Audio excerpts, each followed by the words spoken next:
Short note सिर्फ वो बनाए जिसको कंप्लीट नोट्स पूरे पता हो। कभी किसी और के शॉर्ट नोट से खुद से नहीं पढ़ाई होगी, नहीं पढ़ाई होगी, नहीं पढ़ाई होगी।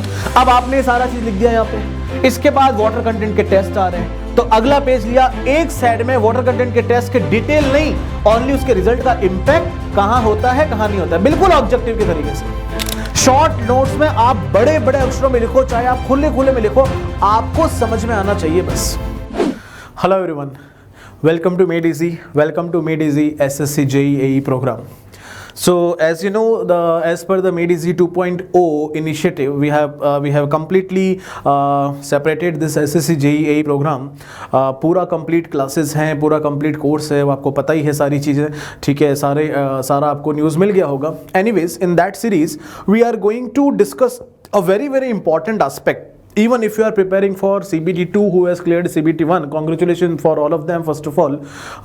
लेकिन जो टॉपिक आज हमारा डिस्कशन का है वो एक ऐसा टॉपिक है जो केवल CBT1 और CBT2 तक लिमिटेड नहीं है।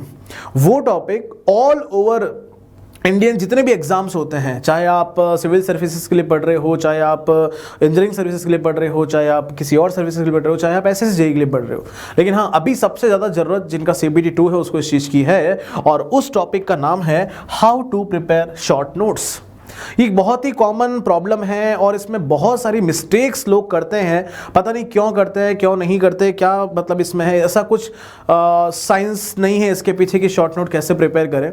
It is just simple. मैं आपको अगर इसका कॉन्क्लूसिव लाइन बताऊं तो ये जस्ट आपके लिए क्विक बाइट्स टाइप की चीज़ें हैं, या ऐसा समझ लीजिए जस्ट आपके लिए एक की पॉइंट्स हैं जिस पॉइंट को पढ़ के आपको सब कुछ याद आ जाना चाहिए। आप सभी ने बीटेक किए, सभी लोग ये जानते होंगे, मजाक की बात है लेकिन सभी लोग ये जानते होंगे कि हम लोग एग्जाम में कई बार ऐसा करते थे कि भाई यार बस एक वर्ड बता दे, मैं पूरा लिख दूंगा। वो जब वो भाई आपको एक या दो वर्ड उसके बाद आपके चुपके से बता देता था, आप पूरा पैराग्राफ उस पर छाप देते थे। इसका मतलब सबसे पहला ये है कि शॉर्ट नोट सिर्फ वो बनाए जिसको कंप्लीट नोट्स पूरे पता हो। तो कुछ रूल्स जो शॉर्ट नोट के हैं वो मैं आपको एकदम क्लियर कर देता हूं। तो सबसे पहला रूल यही है कि शॉर्ट नोट किसी के लिए सूटेबल नहीं होता जिसको पहले की पढ़ाई नहीं आती हो। तो सबसे पहले आपके जो कंप्लीट नोट्स हैं वो आपके दिमाग में क्रिस्टल क्लियर होने चाहिए। कहने का मतलब है you should know the subject, you should know the subject. आपको पूरा सब्जेक्ट पहले से पता होना चाहिए, आपको सारी जानकारी होनी चाहिए, तभी आप उस एक वर्ड को एक्सप्लेन कर पाओगे सिंपल उस एक वर्ड को देखने के बाद। अगर कोई ये बोले कि यार मुझे सिर्फ इस सब्जेक्ट के शॉर्ट नोट दे दो तो मैं आपको लिख के दे रहा हूं, वो शॉर्ट नोट से कभी भी उसका एग्जाम नहीं निकलेगा। शॉर्ट नोट हर किसी का अलग होता है। आप एक चीज का और ध्यान देंगे कि जो भी मैं बताऊंगा ये सिर्फ वो काम है जो मैंने अपने टाइम किया होगा या फिर जो मेरे दोस्तों ने किया होगा, मतलब जो मेरे समय में जिस तरह से मैंने बनाए शॉर्ट नोट, जिस तरह से आज भी हम बनाते हैं क्लास में आने से पहले, मैं बस आपको वो तरीका बताने जा रहा हूं। इसमें आपकी अपनी स्ट्रेटेजी अलग हो सकती है, किसी एक्स की अलग हो सकती है, वाई की अलग हो सकती है, जेड की अलग हो सकती है। और कभी भी हमने बहुत बारी चीज नोटिस की है, कई बार टेलीग्राम पे मैसेज आते हैं, कई बार व्हाट्सएप पे मैसेज आते हैं कि इसके short note, share the short notes of steel structure, share the short note of RCC, share the short note of BMC. अरे शेयर क्या करना है यार, उसने अपने तरीके से लिखा है, अपने तरीके से लिखा है। किसी और के नोट से हम पढ़ भी नहीं पाएंगे जब तक आप ढंग से उस सब्जेक्ट को जानते ही नहीं हो। हर कोई अपने साथ, हर एक टीचर का अपना नोट्स होता है एक पर्टिकुलर सब्जेक्ट के लिए, क्योंकि उसने अपने ढंग से बनाया होता है। तो शॉर्ट नोट भी आपने इंडिविजुअल ढंग से बनाए होंगे। तो इसका ऐसा कोई भी फिक्स्ड रूल ही नहीं है कि कैसे शॉर्ट नोट्स को बनाया जाए, बट फर्स्ट रूल यह है कि आपको सबसे पहले आपका सब्जेक्ट पता होना चाहिए, क्योंकि शॉर्ट नोट्स में हम लोग सिर्फ की पॉइंट्स लिखने वाले हैं और उस की पॉइंट का एक्सप्लेनेशन वहां नहीं आएगा।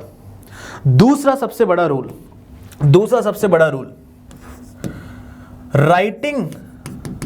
Writing in short letter is not short note. इस मिथ से बिल्कुल बाहर आ जाएंगे। कई लोग ये चीज करते हैं कि पूरा सब्जेक्ट की कॉपी को छोटे ऐसे अक्षरों में लिख के उसे बॉक्स बना के और आपने रख दिया साइड में। अरे ये शॉर्ट नोट नहीं है भैया। जो लोग सिविल इंजीनियरिंग से बिलोंग करते हैं उनको पता होगा, ये पेपर अगर आपने सबमिट कर रख दिया, 4 महीने बाद निकालोगे पेपर श्रंक हो जाएगा, फिर बाद में निकाल के देखोगे, आंखों के पास भी ले जाओगे तब भी कुछ नजर नहीं आएगा क्या लिखा क्या था। खुद ही की राइटिंग से खुद ही कंफ्यूज हो जाओगे। तो writing in short letter is not short notes. Short notes में आप बड़े बड़े अक्षरों में लिखो, चाहे आप खुले खुले में लिखो, आपको समझ में आना चाहिए बस। आइए आपको बात समझ में। हम आज भी क्लास में जाने से पहले, मैं अपनी बात बता रहा हूं, before going into the class, जो मेरे उस पर्टिकुलर टॉपिक के शॉर्ट नोट बने, मैं हमेशा घर से निकलने से पहले वो शॉर्ट नोट रिवाइज करके जाता हूं। मुझे वो की पॉइंट्स पता होने चाहिए जो मुझे क्लास में कवर करने ही करने हैं। उसके हर एक के एक्सप्लेनेशन मुझे पहले से पता है। एक्सप्लेनेशन जानने की जरूरत नहीं, मुझे क्लास में जाने से पहले वो क्विक पॉइंट जानने की जरूरत है कि यार इनमें से कुछ मिस नहीं होना चाहिए। अगर किसी का एक्सप्लेनेशन ऊपर नीचे भी हो गया तो चलेगा, लेकिन जो की पॉइंट है वो किसी भी तरह से क्लास में आ जाना चाहिए। तो वो ही होता है शॉर्ट नोट। तीसरा बहुत इंपॉर्टेंट चीज, डोंट यूज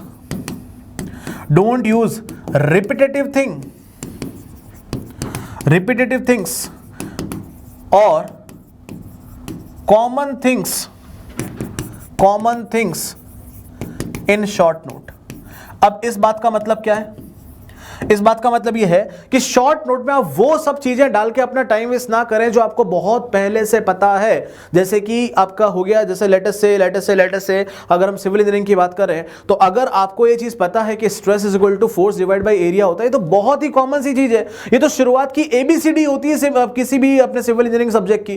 तो ऐसी चीजों को कि भैया जो एरिया ऑफ स्टील होता है that is π/4 into dia of bar का स्क्वायर, ये सब चीजें नहीं डालना है आपको, क्योंकि इससे आपका मटेरियल बढ़ता रहेगा और जो इंपॉर्टेंट चीजें हैं वो आप मिस कर जाएंगे। क्योंकि जब आप लिखने लगेंगे तो आपको लगेगा यार बहुत भीड़ हो गई है, बहुत ज्यादा चीजें हो गई है, ये भी लिख रहा हूं, वो भी लिख रहा हूं, ये भी लिख रहा हूं, वो भी लिख रहा हूं, तो यार मेरे तो शॉर्ट नोट फुल नोट हो गए। तो क्या मतलब है इस बात का? तो इन चीजों को भी नहीं इंक्लूड किया जाना चाहिए शॉर्ट नोट में, जो आप बहुत कॉमनली जानते हैं, जिसके लिए आपने कभी कुछ नहीं किया, मतलब जिसके लिए आपको कभी एफर्ट डालने की जरूरत ही नहीं है। सरफेस एरिया क्या होता है, π/4 square, π/4d square, pi into D into L, ये जितनी भी चीजें आप जो बार बार काम में लेते हो, इन सब चीजों को डालने की जरूरत नहीं होती है। ठीक है, अब इससे भी इंपॉर्टेंट रूल नंबर ये है कि शॉर्ट नोट में उन चीजों को ही ऐड करें या उन चीजों को ज्यादा ऐड करें जो आप जनरली भूल जाते हो। जनरली फॉरगेटेबल पॉइंट,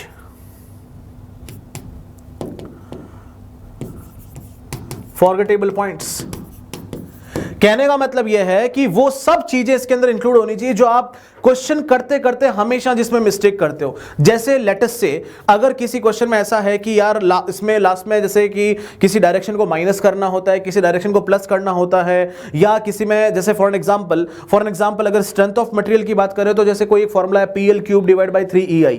अब आप इसमें हमेशा, ये एक पर्सनल आपकी प्रॉब्लम हो सकती है, ये मेरी प्रॉब्लम नहीं है, हो सकता है आपका हो कि ये वाले फॉर्मूले में हमेशा ही L³ की जगह L² लगा देता हूं।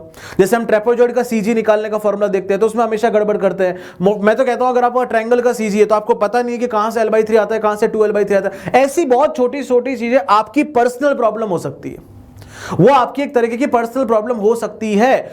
उस चीज को चाहे वो बिल्कुल बचकानी हो फिर भी आपको ऐड करना चाहिए, फिर भी आपको क्या करना चाहिए, ऐड करना चाहिए।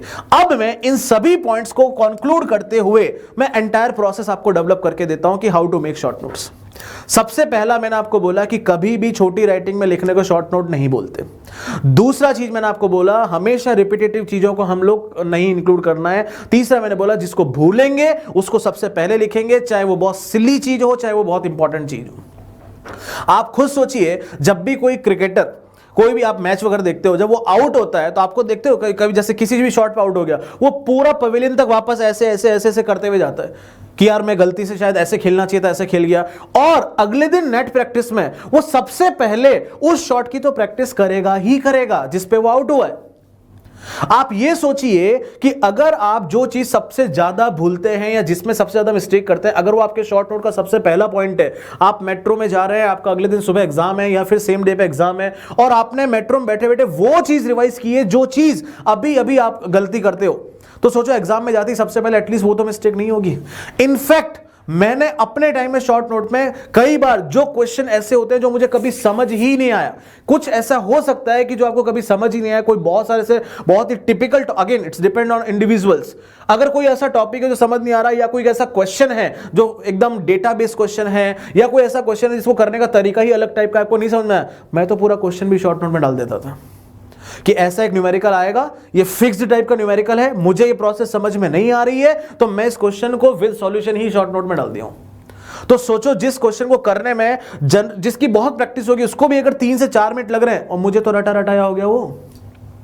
अगर मतलब कुछ ऐसी चीजें होती है जो फिक्स्ड टाइप की होती है लेकिन हमको नहीं समझ में आ रही, मैं इसीलिए पहले डिस्क्लेमर दे दिया, short note is completely individual property. कभी किसी और के शॉर्ट नोट से खुद से नहीं पढ़ाई होगी, नहीं पढ़ाई होगी, नहीं पढ़ाई होगी। हां, जैसे मेडिजी का हैंडबुक है तो वो एक स्टैंडर्ड सबके लिए बना रखा है, तो वो सभी के लिए कॉमन है, लेकिन किसी का उसमें पर्सनल नहीं है। इनफैक्ट आपके जो अपने क्लास नोट्स होते हैं वो भी सबके अपने पर्सनल तरीके से बने होते हैं। हम तो हमारी क्लास में भी सबसे पहले जाते ही ये बोलते हैं कि 20% हिस्सा छोड़ दीजिए क्लास के अंदर नोट्स के साथ में। हम जो बोर्ड पे लिखा रहे हैं उसके बाद वो जो 20% एरिया है वहां पे आप वो चीज लिखिए जो उस टॉपिक को समझाते समय हमने क्लास में बोली, ताकि वो जो एक लेमन लैंग्वेज का एक्सप्लेनेशन है वो वहां हमेशा लिखा रहना चाहिए, ताकि आप आज से 1 साल बाद भी उसको पढ़ते हो, आपने लिखा लाइम इंपार्ट स्ट्रेंथ, अब वो स्ट्रेंथ के पीछे का जो चक्कर है, क्यों इंपार्ट करता है स्ट्रेंथ, वो मैंने क्लास में एक्सप्लेन किया था, आपको साइड में वो चीज लिखा होनी चाहिए। बात समझ में आई? अब हम कैसे बनाएंगे शॉर्ट नोट, क्या करेंगे, कैसे करेंगे? तो लेट अस से हमें कोई भी एक सब्जेक्ट का एग्जांपल ले लो। पूरे सब्जेक्ट को हमें चाहे तो A3 पेज ले लो, चाहे तो A4 पेज ले लो, जिसमें आप कंफर्टेबल हो। A3 पेज में मुझे ऐसा लगता है कि ज्यादा कंफर्टेबल आएगा, क्योंकि एक बड़ा पेपर होता है वो, उसमें बहुत अच्छा कंटेंट उस एक ही पेज पे शामिल किया जा सकता है। मैं आपको रियली बता रहा हूं, 200 पेजेस के नोट्स को आप आगे पीछे मिला के, मतलब A3 साइज के अगर 7 पेपर भी खरीद लोगे तो 14 पेपर होगा, आगे पीछे मिला के उसमें कंक्लूड किया जा सकता है बहुत आसानी से, ठीक है? और वो भी खुला खुला लिख के। कैसे? आप पूरे के पूरे शॉर्ट नोट को बिल्कुल, मैं देखो अभी जैसे मैंने देखो क्या किया, मैं कम से कम पिछले 20 मिनट से बोल रहा हूं, लेकिन पॉइंट कितने लिखे? 5 ही लिखे। ये मेरा शॉर्ट नोट था before coming into this video, ये मैंने काम किया था। अब इसका एक्सप्लेनेशन तो मेरे दिमाग में है ना, ये की पॉइंट्स है जो मुझे याद दिला रहे हैं कि मुझे बोलना क्या है। यही चीज होती है बस शॉर्ट नोट्स। जो पीपीटी अगर मैं ये चीज की बना के लिया था, तो पीपीटी पे जो बुलेट पॉइंट्स होते हैं उसका एक्सप्लेनेशन तो मैं दूंगा, वो bullet points is my short note. Clear है? तो करना क्या है, आपको पूरा का पूरा शॉर्ट नोट फ्लो चार्ट के अगर फॉर्म में बना लोगे, ये जिन्होंने मेरी क्लास अटेंड किया, मैं हर क्लास में ये चीज हमेशा बोल के आता हूं कि फ्लो चार्ट की फॉर्म में आप नोट्स बनाइए। एक तो पिक्टोरियल रिप्रेजेंटेशन किसी भी चीज का आपको बहुत ज्यादा अट्रैक्टिव करता है उस पर्टिकुलर टॉपिक के लिए, और हमेशा याद रहेगा पिक्टोरियल रिप्रेजेंटेशन आपको होना चाहिए, फ्लो चार्ट आपको बनाना चाहिए। उससे एक तो ये चीज होती है कि कौन सी चीज किससे रिलेटेड है वो समझ में आती है, किस चीज का कहां पे लिंक हो सकता है वो समझ में आता है। जैसे मैं आपको एग्जांपल देता हूं, सब्जेक्ट जैसे कि अपना बिल्डिंग मटेरियल सब्जेक्ट है, या कोई भी आप सब्जेक्ट ले लीजिए, कोई भी XYZ सब्जेक्ट है, उसका सबसे मेन टॉपिक आप सेंटर में लिखिए। जैसे फॉर एग्जांपल हम लोग कोई भी एक टॉपिक लिख लेते हैं, लेट अस से फंडामेंटल प्रॉपर्टी ऑफ सॉइल अगर आपने ले लिया, तो जैसे हमने यहां पे लिख दिया this is the fundamental property of soil, ठीक है, प्रॉपर्टी ऑफ सॉइल। अब मेरे पास एक A3 साइज की शीट है। अब मुझे पता है बहुत सारे प्रॉपर्टी है, वॉइड रेशियो है, पोरोसिटी है, अपना डिग्री ऑफ सैचुरेशन है, उसके अलावा और भी चीजें हैं। यही अगर आप सीमेंट पढ़ रहे हो तो आपने सीमेंट लिख दिया, आपको इधर एक साइड में सीमेंट लिख दिया। अब सीमेंट के एक साइड में, A3 साइज के एक साइड में आप बनाएंगे जो भी उसके कंपोनेंट्स हैं। तो एक पूरा का पूरा ये पेपर है, this entire is the A3 size paper with you. आपको जितनी प्रॉपर्टी, फंडामेंटल प्रॉपर्टी है, लेट अस से 8 प्रॉपर्टी है, मैं फिर एक एग्जांपल ले रहा हूं, लेट अस से 8 या 10 प्रॉपर्टी लेट अस से, तो मैं 5 एरो यहां बनाऊंगा, 1 2 3 4 और ये 5, और 5 ही एरो मैं यहां बनाऊंगा, ठीक है? हर एक का नाम लिखेंगे, जैसे कि वॉइड रेशियो हो गया, पोरोसिटी हो गया, डिग्री ऑफ सैचुरेशन हो गया, फिर आप आओगे आगे तो आपका जैसे एयर कंटेंट हो गया, उसके बाद परसेंटेज एयर वॉइड्स हो गया, इस तरह से यहां पे वाटर कंटेंट हो गया, स्पेसिफिक ग्रेविटी हो गया, डेंसिटी ऑफ सॉइल हो गया, रिलेटिव कॉम्पैक्शन हो गया, और डेंसिटी इंडेक्स हो गया। इस तरह से 10 प्रॉपर्टीज आपके सामने। सीमेंट की बात करेंगे तो सीमेंट में आपको यहां पे 8 तो वो कंपोनेंट मिल जाएंगे। अब एक एक बॉक्स इसका बनेगा। इस बॉक्स में आप सिर्फ और सिर्फ इसके की पॉइंट्स लिखेंगे, डिटेल नहीं लिखनी है, सिर्फ की पॉइंट्स। जैसे यहां हमने लिखा कि जो वॉइड रेशियो है VV डिवाइड बाय VS होता है, बस। अब यहां 3 फेज डायग्राम बना के VV क्या है, VS क्या है, उतना सब अगर आप इसमें लिखने लगे तो फिर कॉपी क्यों पढ़ना है, फिर जरूरत नहीं उसको लिखने की। फिर भी अगर आपको लगता है कि नहीं मैं VV VS ये सब भूल सकता हूं, तो ये जो जगह बचती है, ये वाली जगह पे आप एक कॉमन चीजें लिख दो कि भाई जो भी मैं लिख रहा हूं, जहां जहां मैंने VV लिखा है उसका मतलब वॉल्यूम ऑफ वॉइड है, जहां जहां मैंने ये लिखा है उसका मतलब ये है। सिमिलरली ये जगह बचेगी। अब आप बिलीव कीजिए, इस पूरे में आपको सारे के सारे सब के सब प्रॉपर्टीज का डिटेल आ जाएगा इसके अंदर। सिमिलरली टाइप ऑफ सॉइल है, 5-6 टाइप की सॉइल है, 5-6 टाइप की सॉइल है, खत्म। की पॉइंट्स लिखना है, डिटेल नहीं लिखना है। जैसे हमने लिखा VV डिवाइड बाई VS और E इज ग्रेटर देन 0, बस खत्म बात। सिमिलरली अगर यहां पे सीमेंट पढ़ रहे हैं और कंपोनेंट में सबसे पहला, अब जैसे 8 कंपोनेंट है, 8 के 8 कंपोनेंट अगर आप A3 शीट लोगे तो इस पूरे साइड में पूरा 8 कंपोनेंट आ जाएंगे। अब उसमें आपने पहला कंपोनेंट लिखा लाइम, अब लाइम में क्या, increase strength, axis cause unsoundness, deficiency cause loss in strength, finish. अब वो अनसाउंडनेस क्यों करता है, लॉस इन स्ट्रेंथ क्यों करता है, स्ट्रेंथ क्यों प्रोवाइड करता है, इन सब के कारण में अगर इसमें लिखने लगा तो फिर तो बात ही खत्म। तो मेरे को सिर्फ की पॉइंट्स मिला। आपने न्यूज देखी होगी, कई बार सुबह आता है 100 मिनट 100 खबरें, तो 100 मिनट 100 खबरें कैसे होती है, बस ये वो बुलेट पॉइंट्स पढ़ते हैं, बस हेडलाइंस।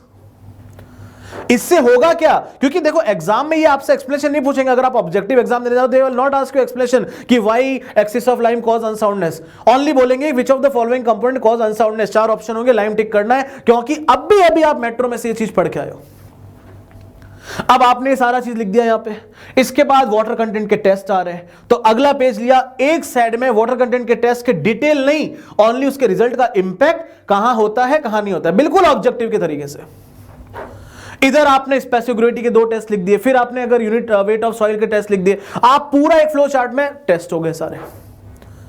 एक फ्लो चार्ट में फंडामेंटल प्रॉपर्टी हो गई, फिर गए इंडेक्स प्रॉपर्टी के लिए, फिर से एक चार्ट बनाया। इंडेक्स प्रॉपर्टी में जितने की पॉइंट्स हैं वो सब हमने लिख दिए। अब उसमें एक बड़ा सा की पॉइंट है कंसिस्टेंसी ऑफ सॉइल, सबसे बड़ा है, तो हमने एक पूरी साइड चाहो तो कंसिस्टेंसी ऑफ सॉइल को दे सकते हो, और इधर बाकी सारी ये क्या नाम इसका, अपने जितने भी index property, particle size, distribution, activity, toughness, क्योंकि उनके तो एक एक लाइन के की पॉइंट्स होते हैं। इससे होता यह है कि मुझे देखो, अभी जैसे ही मैंने लिखा तो मुझे पता है कि मेरा जो चार्ट है उसके अंदर फंडामेंटल प्रॉपर्टी में 5 पॉइंट मैंने यहां लिखे हैं, 1 2 3 4 5, और 5 मैंने यहां लिखे हैं। तो आप कभी भी अगर एग्जाम दोगे या कभी किसी को पढ़ाओगे या कभी भी रिवीजन करोगे, तब आपको यह पता रहेगा कि फंडामेंटल प्रॉपर्टी का जो चार्ट है उसमें 5 चीजें मैंने इस साइड लिखी है, 5 चीजें मैंने इस साइड लिखी है। तो जैसे ही अगर मैं बोलने लगूंगा, रिवीजन करने लगूंगा, एक जैसे ही मिस करूंगा ना, मुझे याद आएगा वहां 5 था, मैंने अभी तक 4 ही बोला है। वो नंबरिंग, वो फिगर आपके दिमाग में रहेगा। हम मूवी देखने जाते हैं, कोई सीन उसका दिमाग में बैठ जाता है क्योंकि सीन को कैप्चर हो जाता है वो। अब आप बोलो सर A3 साइज की शीट तो हम फिर कैसे मैनेज करेंगे, इतने बड़े बड़े, अरे मैनेज करना ही नहीं है, एक बार बनाया, मोबाइल में स्कैन किया, फिनिश। आजकल तो सभी के पास एंड्रॉइड फोन है, एप्पल फोन है, कोई कीपैड फोन वाले बहुत ही मिनिमम लोग हैं। और अगर आप संभाल के रख पाओ तो बहुत ही अच्छी बात है। जब तक वो सब्जेक्ट क्लास में चल रहा है, आपने वो शॉर्ट नोट बना के अपने दीवार पे चिपका लिया, रोज हनुमान चालीसा की तरह रिवाइज कर रहे हो उसको। नहीं तो मोबाइल तो सबसे बेस्ट हो गया। तो ये तो हुआ की पॉइंट्स कैसे ऐड करना है। इसके बाद जो चीज आप अक्सर भूलते हो, जैसे कि फॉर एन एग्जांपल मैं ये चीज भूल जाता हूं कि जैसे मैंने आपको बताया PL cube divide by 3i को मैं हमेशा PL square divide by 3i लिखता हूं, जस्ट एन एग्जांपल। तो मैं क्या करूंगा, मैं उसको अलग ही तरीके से लिखूंगा। जैसे जहां पे भी ये PL क्यूब डिवाइड बाय आ रहा है, तो जैसे हर कोई लिखेगा ऐसे, मैं कैसे लिखूंगा इसको, मैं ऐसे लिखूंगा।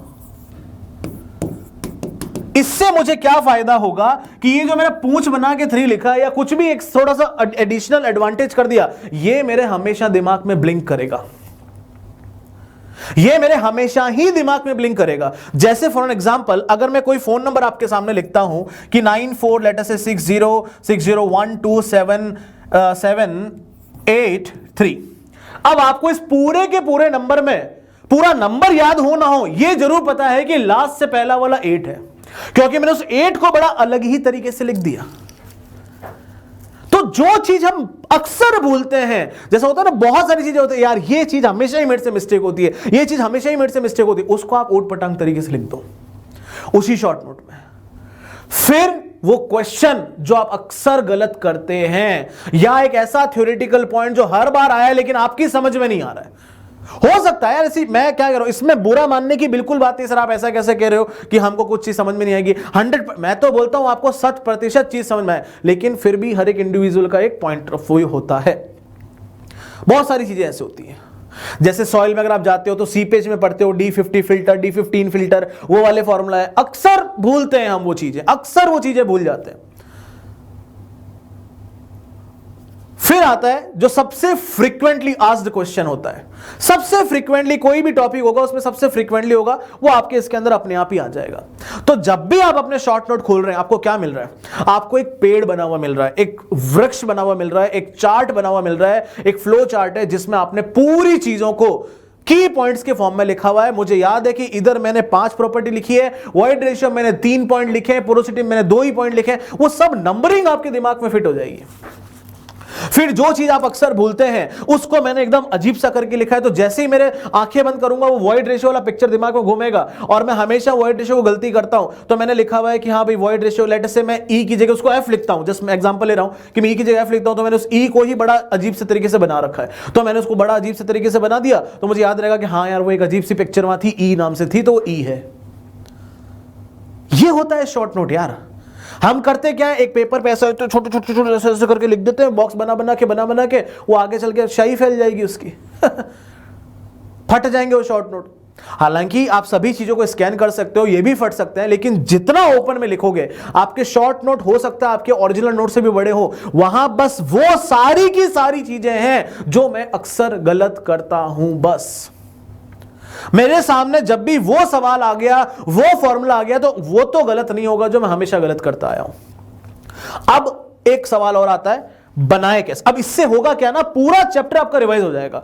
आपने इधर वॉइड रेशियो लिखा, 3 पॉइंट उसके लिखे, उस 3 पॉइंट का एक्सप्लेनेशन आपके दिमाग में घूम रहा है, तो 2 पिक्चर आपके दिमाग में चलेगी, एक शॉर्ट नोट और उसके एक्सप्लेनेशन वाले आपकी बुक। इसलिए मैंने पहला ही पॉइंट आपको लिख के दिया कि शॉर्ट नोट सिर्फ वो बनाए जिसने पहले पूरी कॉपी पढ़ ली है। किसी और के short note will not going to help you. I am literally saying will not going to help you. उसी को हेल्प करेगा जिसको पहले पूरे नोट्स पता है।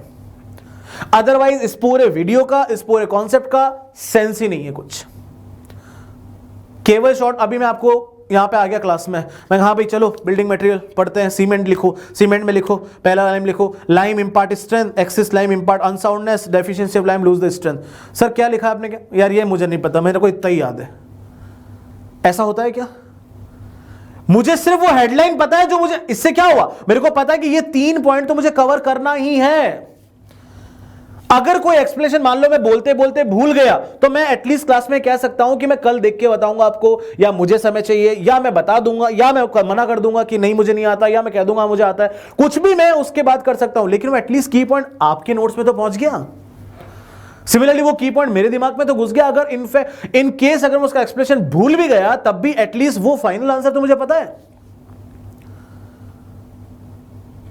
आइए आपको बात समझ में। बिल्डिंग मटेरियल सब्जेक्ट के हमारे नोट्स करीब करीब 200 से 250 पेज के बीच में वेरी करते हैं। एक ईएससी एस्पिरेंट के जो नोट्स हैं 200 से 250 पेज के बीच में वेरी करते हैं। और इस ट्रिक से हमने बहुत सारी क्लासेस में जाते ही सबसे पहले मैं बताता हूं, जब भी इस क्लास में इस तरह की कोई बात होती है, आई am literally saying 13 pages of A3 size, means आगे पीछे मिला के 13 पेज, 6 पेज पूरे और 1 पेज आधा, complete building materials can be copied and that too in flow chart form.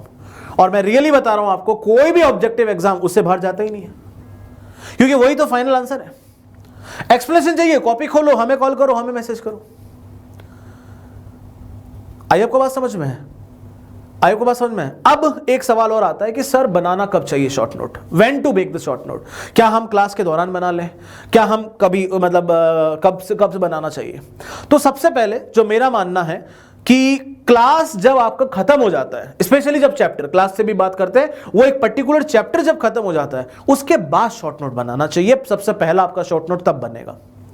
क्यों? होता क्या है कि जनरली हम लोग करते क्या है कि जैसे आज कोई क्लास में टॉपिक पढ़ा है, आपने आज ही जाके उसका फ्लो चार्ट बना दिया, पूरा फेयर बना दिया, तो उससे क्या होगा कि कल कोई टॉपिक पुराने टॉपिक से रिलेटेड आएगा, तो हम आपको जाके बोलेंगे कि चलो वहां पिछला पेज देखो, देखो ये चीज हमने यहां समझाई थी, इसका यहां पे रिलेशन बन रहा है, तो आपके शॉर्ट नोट उससे बिगड़ेंगे।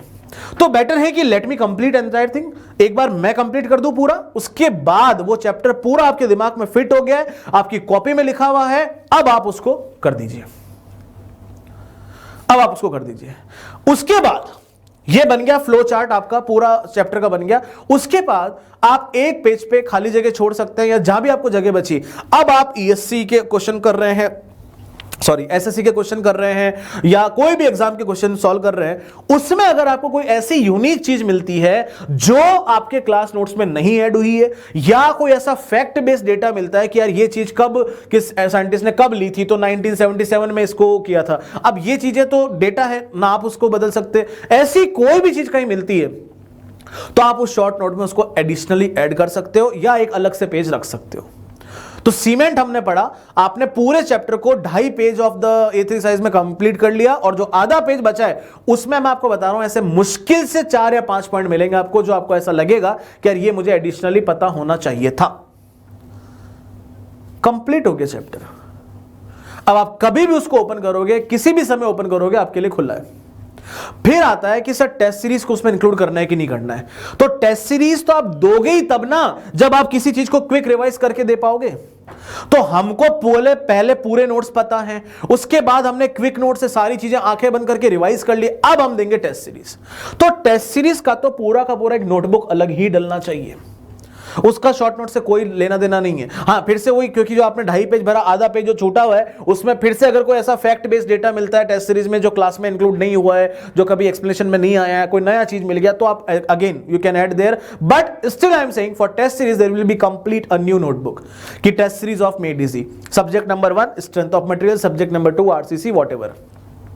तो उससे क्या होगा, उससे क्या होगा कि टेस्ट सीरीज में जो चीज आप नहीं पढ़ रहे हो, नया टाइप का क्वेश्चन देख रहे हो, क्योंकि होता क्या है कि हम लोग मेड इजी में जो भी स्टूडेंट पढ़ता है वो इतना अच्छा पढ़ चुका होता है, इतनी बार गेट बुक की और ईएससी बुक की या जो भी आप बुक फॉलो कर रहे हो उसकी प्रैक्टिस हो चुकी होती है कि सर बच्चा आके ये बोलता है कि सर हमको तो इसके आंसर याद हो गए, अभी नया क्वेश्चन कहां से लाएं। तो नए क्वेश्चन के लिए ही क्या है, टेस्ट सीरीज है। तो उसमें आपको एटलीस्ट 90% क्वेश्चन तो बिल्कुल ऐसा मिलेगा जो आपने जनरली प्रीवियस ईयर में नहीं देखा होगा, हो सकता है उससे रिलेटेड हो, उसका एडवांस वर्जन हो, तो वही तो सीखना होता है। तो या तो आपकी क्लास में जो आपने पढ़ा है, शॉर्ट नोट में आपने पढ़ा है, कॉन्सेप्ट लगा के आप खुद से कर सकते हो, नहीं कर पाए और एक कोई नया तरीका अगर आपने वहां देखा कि यार ये चीज तो यार मजा, यार ये तो बिल्कुल ही शॉर्ट तरीका है किसी चीज को करने का, ये तो क्लास में हमने सीखा ही नहीं था, या सर ने सिखाया होगा मैं मिस कर गया हूंगा, या जिसने टेस्ट सीरीज बनाई है, जिसने वहां तरीका दिया है, हो सकता है एक शॉर्ट तरीका में पता चला हो, वो आप उस टेस्ट सीरीज की अलग वाली बुक में ऐड कर सकते हो। तो आपके किसी भी सब्जेक्ट की 3 नोटबुक हो गई, नोट्स की नोटबुक, टेस्ट सीरीज की नोटबुक और आपका ये short note. Short note mobile में आ गया, नोट्स प्लस टेस्ट सीरीज आपके अलग से वो आ गए। पतली पतली पेज की नोटबुक आती है बिल्कुल 50-60 पेज की, उसको लो ना आप टेस्ट सीरीज के लिए। चाहो तो एक एक क्वेश्चन सॉल्व करके डालो तो भी ठीक है, नहीं सॉल्व करके डालते हो तब भी ठीक है। जो एटलीस्ट नया क्वेश्चन मिल रहा है उसको तो डाल सकते हैं ना, नए स्टेटमेंट मिल रहे हैं उसको तो डाल सकते हैं ना। बात समझ में आई आपको? तो ये है भाई कहानी शॉर्ट नोट की। Short notes is again not to write everything in the short letters. और मैं आपको बता रहा हूं, if you take A3 size page then it will be very big, अपने आप ही आपकी राइटिंग इंप्रूव हो जाएगी। A4 साइज में नो डाउट आप इतनी चीजों को एक साथ करके लिखोगे तो डेफिनेटली आपको छोटा छोटा लगेगा। इसका मतलब ये नहीं कि A3 साइज ले लिया तो एक ही पेपर में सब कुछ लिख देना है। मैंने बोला ना, सीमेंट पढ़ा, 8 कॉन्स्टिट्यूएंट्स इधर लिखे, 4 बॉक्स कंपाउंड इधर लिखे, बस खत्म। अब 4 बॉक्स कंपाउंड की पूरी पूरी डिटेल भी लिख दोगे तब भी A3 पेज से खत्म नहीं होगा। लेकिन हमें लिखना है क्या, सिर्फ की पॉइंट्स। 4 box compound, 8 component. अगला पेज ले लो, अगले पेज में क्या आएगा, टेस्ट आएंगे। कितने टेस्ट है, 7-8 टेस्ट है, सभी के की पॉइंट्स हैं, सभी के की पॉइंट्स हैं। आपने 8 टेस्ट चारों तरफ घुमा घुमा के लिख दिए, 4 इधर लिख दिए, 4 इधर लिख दिए, 2 ऐसे ऊपर नीचे करके बीच में लिख दिए, 2 पेज हो गए, आगे पीछे मिला के 2 पेज हो गए। तीसरा page type of cement, finish. 6-7 क्या 8-12 टाइप की टाइप ऑफ सीमेंट है, सब लिख दी। कोई छोटा छोटा बचता है तो बीच में कहीं लिख दिया, 1 लाइनर सीमेंट बचती है बीच में कहीं घुसा दिया। आपकी जो मेजर 8-9 टाइप की सीमेंट है, 6-7 यहां लिख दी, जैसे 4-5 यहां लिख दी, 4-5 यहां लिख दी, 1-2 ऊपर नीचे लिख दी, 1-2 नीचे लिख दी, हो गया खत्म। तो आपको क्या याद रहेगा, यार मैंने 4 सीमेंट यहां लिखी हुई, 4 सीमेंट यहां लिखी हुई, 2 यहां लिखी है, 2 यहां लिखी है, 8 और 4 12 टाइप की सीमेंट लिखी हुई। जो रैपिड हार्डनिंग सीमेंट लिखा था मैंने, उसमें यहाँ पे 4 पॉइंट क्विक पॉइंट्स की तरह लिखे हुए, क्या वो मुझे सब याद आ रहे हैं? क्योंकि वही वो 4 पॉइंट है जो आपसे गलती करवाते हैं, वही वो 4 पॉइंट है जो उसके की पॉइंट्स है। Flow chart, diagram itself is very much enough to explain you everything. कई बार आपने देखा होगा, कोई भी टॉपिक एक्सप्लेन करने के लिए कोई भी फैकल्टी सिर्फ एक डायग्राम का यूज करता है और उस डायग्राम में सब कुछ आपको इंक्लूड करके बता देंगे, देन दे विल एक्सप्लेन, क्योंकि वो डायग्राम इनफ होता है सारी कहानी को बताने के लिए। है कि नहीं? आपको बात समझ में आई कि नहीं? तो ऐसे इन चीजों को आप ध्यान रखेंगे। कब बनाना है? चैप्टर खत्म होने से पहले नहीं बनाना है। हाँ, उस दिन रिवीजन के तौर पे आप अपने रफ नोटबुक में आपने रफली किसी चीज को लिख दिया, फ्लो चार्ट बना के लिख दिया, वो एक आपकी अलग अपनी पर्सनल चॉइस हो सकती है, लेकिन आपको कभी भी उसको उसी दिन नहीं बनाए। मेरे हिसाब से ये मेरा कहना है कि एक बार एक टीचर को कंप्लीट करने दीजिए और उसके बाद आप बनाइए, फिर क्वेश्चन अटेम्प्ट कीजिए। क्वेश्चन अटेम्प्ट करने के बाद कुछ नई चीजें मिलती है, अगर उसमें जगह बची तो लिख दीजिए, नहीं तो एक नया पेज ले लीजिए, चाहो तो A4 साइज का ले लो, क्योंकि एंड ऑफ द डे तो आपको स्कैन ही करना है। रिजल्ट क्या आएगा? रिजल्ट ये आएगा कि आज आपकी सीमेंट की क्लास कंप्लीट हो गई है, ठीक है, शाम को किसी ने शॉर्ट नोट बना दिए हैं, परसों आपकी कंक्रीट की क्लास चालू हुई है, तो उसमें सीमेंट की जरूरत तो पड़ेगी। क्लास का टाइम है 6 बजे और मैं मान लो 6:10 तक आ रहा हूं क्लास में, लेट अस से, या 6 बजे क्लास का टाइम है, आप 5:50 आके क्लास में बैठ गए, लैपटॉप आपने चालू कर रखा है, आपका टाइम 10 मिनट आपके पास है, आपने ऐसे ही बस मोबाइल खोला, यूट्यूब स्क्रॉल करने की जगह उसको स्क्रॉल कर दिया। You will not believe, before starting concrete technology, in that 10 minutes you will be able to revise entire cement chapter. और आते ही कंक्रीट में मैं पहला लाइन ही सीमेंट चैप्टर से रिलेटेड बोलूंगा, and you will be only the person जिसको पता होगा कि हाँ अभी तो देख के आया हूं। पूरा शॉर्ट नोट रिवाइज करने में, पूरा सब्जेक्ट का शॉर्ट नोट रिवाइज करने में आपको नॉट मोर देन 1 आवर लगेगा। 1 आवर में आप पूरा सब्जेक्ट पढ़ लेंगे। हमारे जो great senior teacher Ram sir, वो हमेशा ऐसा बोलते हैं कि जब भी आपका एग्जाम के टाइम आता है तो रोज का एक सब्जेक्ट आपको सोने से पहले रिवाइज करना है। वो रिवाइज कैसे होगा? वो 1 घंटे में रिवाइज कैसे होगा? जब आप शॉर्ट नोट बना के रखेंगे। आइए आपको बात समझ, शॉर्ट नोट इज की of revision, is not a की ऑफ सक्सेस। सक्सेस के लिए आपको पहले अपने पुराने बेसिक नोट्स पता होने चाहिए। इट्स अ की ऑफ रिवीजन, क्विक टाइम में पूरा सब्जेक्ट रिवाइज हो जाए। मुझे वो सारे की पॉइंट्स याद रहने चाहिए जो मुझे करने हैं। जैसे आपको और एग्जांपल देता हूं, let us say you want to visit somewhere, आपको केरला घूमने जाना है, आपको कहीं और घूमने जाना है, तो आपके पास में बहुत सारे आइडियाज है कि ये करेंगे वो करेंगे वो करेंगे। तो जो आप आइडिया फाइनल करते हैं, आप अपने फैमिली को कैसे बताएंगे कि हम क्या करेंगे? सबसे पहले जयपुर से फ्लाइट लेंगे, फ्लाइट लेके वहां मुंबई उतरेंगे, मुंबई से हम वहां जाएंगे, उसके बाद कार करेंगे, कार करने के बाद हम यहां पहुंचेंगे, यहां पहुंचने के बाद ये होटल है, ये है, वो है, वो। आपने 5 दिन 5 मिनट में घुमा दिया उनके दिमाग में। ये शॉर्ट नोट है। एग्जीक्यूशन तो वहां होगा ना। एयरपोर्ट पहुंचोगे तो तब चलेगा, 20 मिनट कार चलेगी तब ना एयरपोर्ट पहुंचोगे। वहां उस दरमियान क्या हो रहा है वो वहां देखा जाएगा। लेकिन आपका की नोट्स क्या था? सबसे पहले कार बुक करनी है, एयरपोर्ट पहुंचना है, प्लेन लेना है, उसके बाद वहां उतरना है, दूसरा प्लेन चेंज करना है। ये की पॉइंट्स आपने पूरा फ्लो चार्ट बना रखा है दिमाग में कि कौन सी डेट को सुबह उठते ही क्या होना चाहिए और एंड ऑफ द डेट तक कौन कौन से विजिट प्लेसेस हमने घूम चुके होने चाहिए और कैसे। अब आपने शॉर्ट नोट में सोचा हुआ था कि भाई ये विजिट करने मेरे को 4 घंटा लगेगा, 4 घंटे में हम यहां से निकल जाएंगे। अब वहां से 3 ही घंटे में निकल गए तो हम प्लानिंग को रिवाइज कर सकते हैं। 5 घंटे लग गए तो हम एडजस्टमेंट कर सकते हैं। That planning must be in your mind. तो ये वही प्लानिंग है। आगे आपको बात समझ में? तो कभी भी शॉर्ट नोट्स को शॉर्ट राइटिंग में ना लिखें, फ्लो चार्ट की फॉर्म में बनाइए। रिपीटेटिव चीजों को ना लिखें। आपकी इच्छा है, आपको लगता है कि नहीं मुझे स्ट्रेस का फॉर्मूला भी याद करने में दिक्कत होती है, it's your choice. Otherwise sigma is equal to P by A जैसे फॉर्मूले को बार बार लिखने की जरूरत नहीं है। जिस फॉर्मूले को अक्सर भूलते हैं, उसमें जो चीज आप अक्सर भूलते हैं उसको आप ऊपर नीचे सब छोटा मोटा बना के लिख दीजिए, कुछ उसमें ऐसा स्माइली टाइप बना दीजिए, आपको हमेशा वो याद रहेगा। Every time you will be able to remember वो चीज कि हाँ यहां पे वो चीज थी। ठीक है, I hope this video may be help you. कुछ भी कभी दिक्कत होती है तो Made Easy is always there to help you in all the terms. We are announcing new batch of SSG as you know everybody. इस बार जेईई का पूरा सेगमेंट ही अलग कर दिया है। That's a complete thing we might have gone through in the videos anyways. तो ये एक मेरी तरफ से एक आइडिया था शॉर्ट नोट बनाने का। आप अपना आइडिया खुद से लगाएं और किसी और के शॉर्ट नोट को फॉलो ना करें। सारी प्रॉब्लम्स आपकी अपनी है, उस प्रॉब्लम का सॉल्यूशन शॉर्ट नोट में आप अपन देंगे। मेरे को याद नहीं होता PL³ डिवाइड बाय 3i, आपको याद होता है। आपको 3 को पूछ बनाने की जरूरत नहीं है, मुझे बनाने की जरूरत है। आई आपको बात में? इसलिए कभी ऐसे टेलीग्राम पे ना करें यार ये शेयर कर दो वो शेयर कर दो, फिर खुद क्या करोगे? हर चीज स्पून फीडिंग थोड़ी ना हो सकती है। शॉर्ट नोट खुद ही खुद के बनाएंगे। Thank you everybody, God bless you, all the best.